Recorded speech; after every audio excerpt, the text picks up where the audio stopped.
So finally, we're going to talk about how altitude specifically affects exercise performance and then how we can use altitude as a way to enhance our training. So these are probably two of the most applicable topics related to altitude outside of just kind of the interesting responses that we have when we go to altitude and what altitude actually is.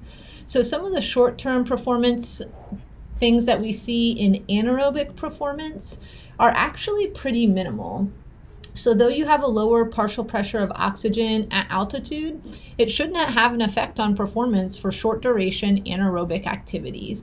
And this is primarily because in these cases, you're not relying on aerobic metabolism for ATP. Instead, you're relying in this case on your anaerobic systems anyway, which wouldn't see a deficit just because of a slight deficit in delivering oxygen to your tissues. So if anything, we should maybe see an improvement in performance because of lower air resistance.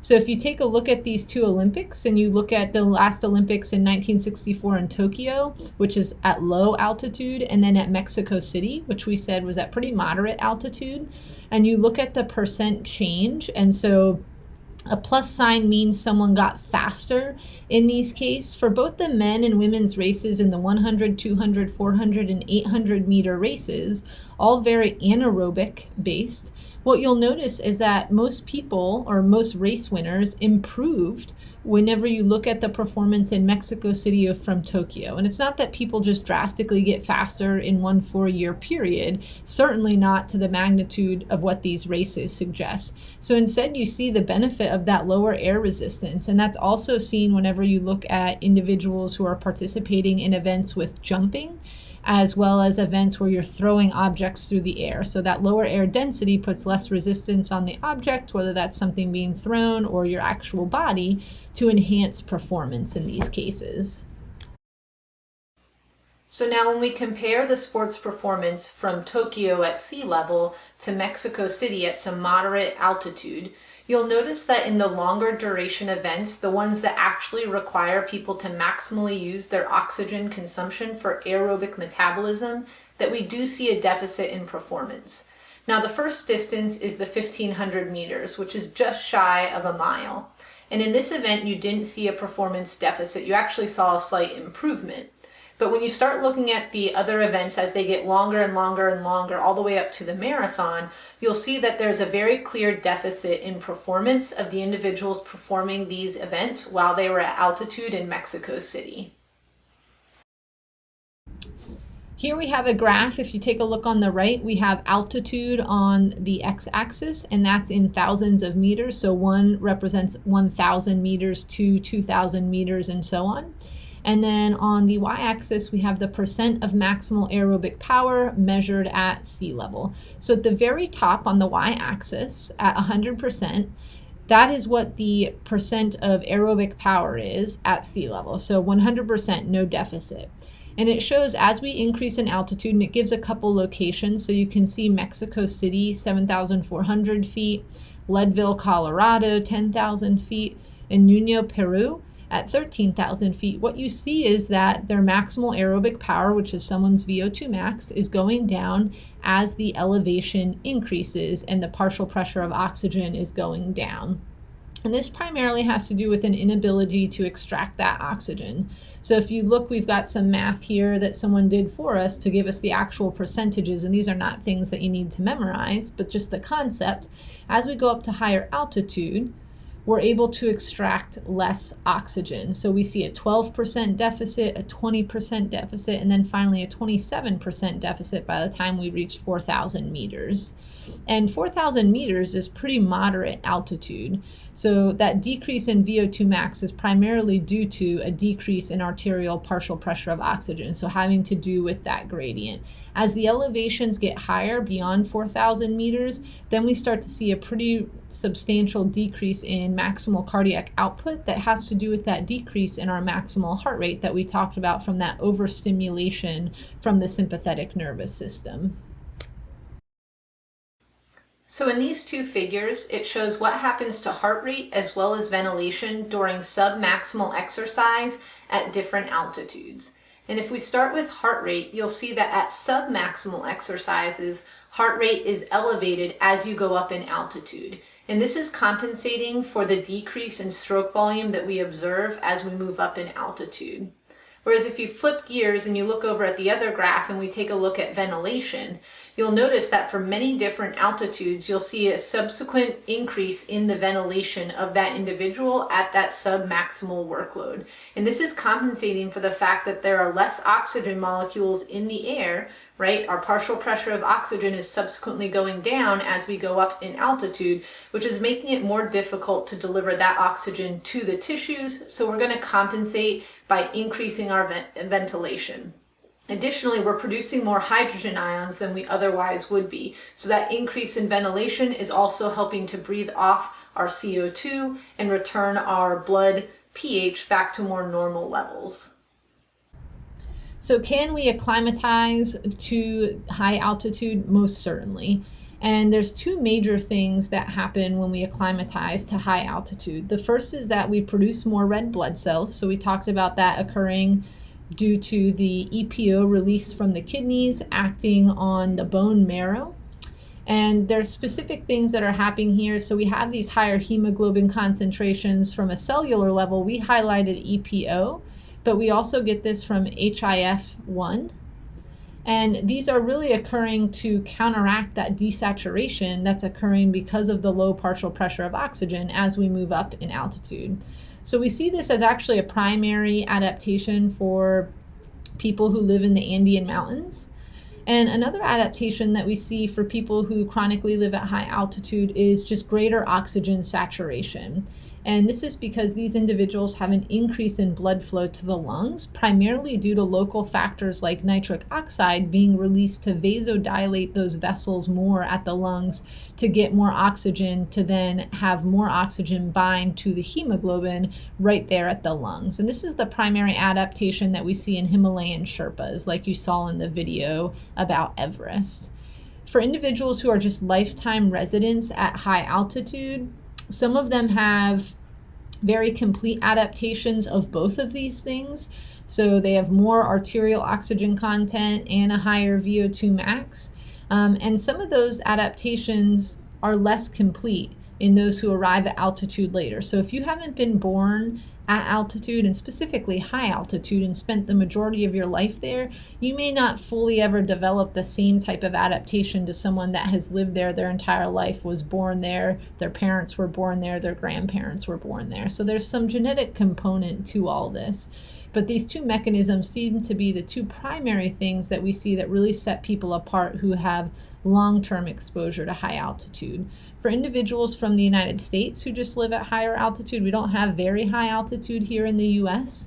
The adaptation we tend to see is that increase in red blood cells, primarily through the EPO release, as opposed to an increase in nitric oxide release at the lungs to increase the saturation of the hemoglobin. So for most Americans living in the US, if we see an adaptation, it's going to be number one.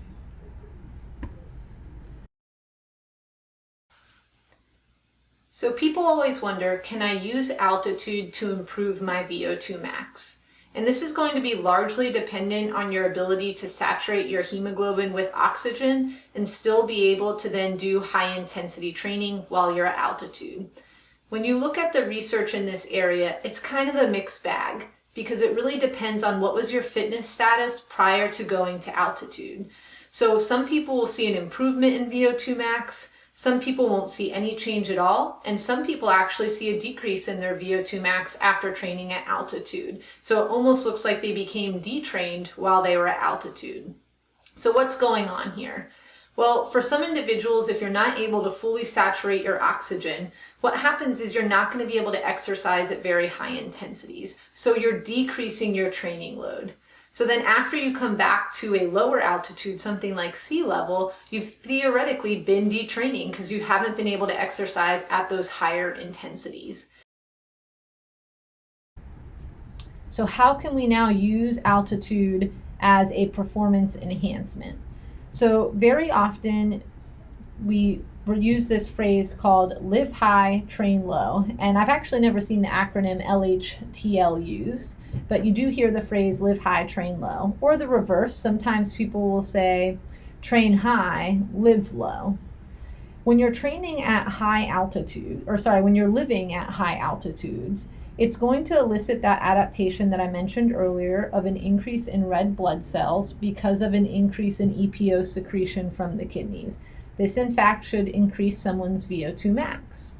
Now, in order to see this, you have to spend the majority of your day in high altitude. So we're talking greater than 22 hours a day if you're at 2,000 to 2,500 meters, or 12 to 16 hours per day if you're at 2,500 to 3,000 meters. That is a significant portion of the day. We often talk about people using high altitude tents in their homes. That means that person basically has to live in that tent whenever they're not training and not going to the restroom, which would be pretty difficult for most athletes if they're going to maintain any sort of a somewhat normal lifestyle. There is another theory of using intermittent hyperbaric hypoxia. And so in this case, what people tend to do is they'll use it for about 3 hours per day, 5 days per week, and they'll use it at very high altitude. So a high altitude exposure of 4,000 to 500 meters. And people do see some success using this intermittent hyperbaric hypoxia. But again, it tends to be variable of what we see, whether that helps individuals, hurts them, or just makes no change. We do know that training at low altitude is beneficial, and the primary reason training at low altitude is beneficial is it allows us to maintain very high intensity whenever we're exercising, and that high intensity is really important for a lot of the training adaptations that we see. One important question is, who does this work best for, this live high, train low, as far as improving sea level performance, which is where most types of athletic events are taking place. We do know that this strategy works less for elite athletes than it does for someone who's just a trained subject.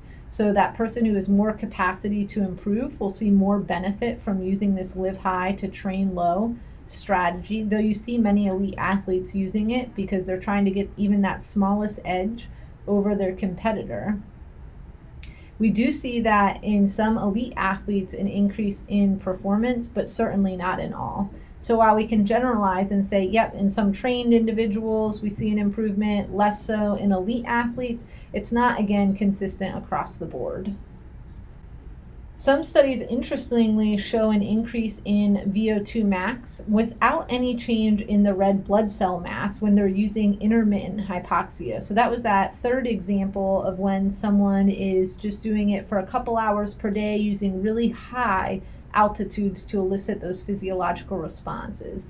And instead, what we see in individuals who use intermittent hypoxia is improved mitochondrial function. So that could have a whole host of factors, primarily likely having to do with enzymatic function within the mitochondria, as well as increased buffering capacity within the muscles. However, keep in mind, this is a very active area of debate and research. People generally fight over whether or not these improvements are seen, and a lot of it has to do with the research study design maybe not being as clear as it needs to be able to answer this question.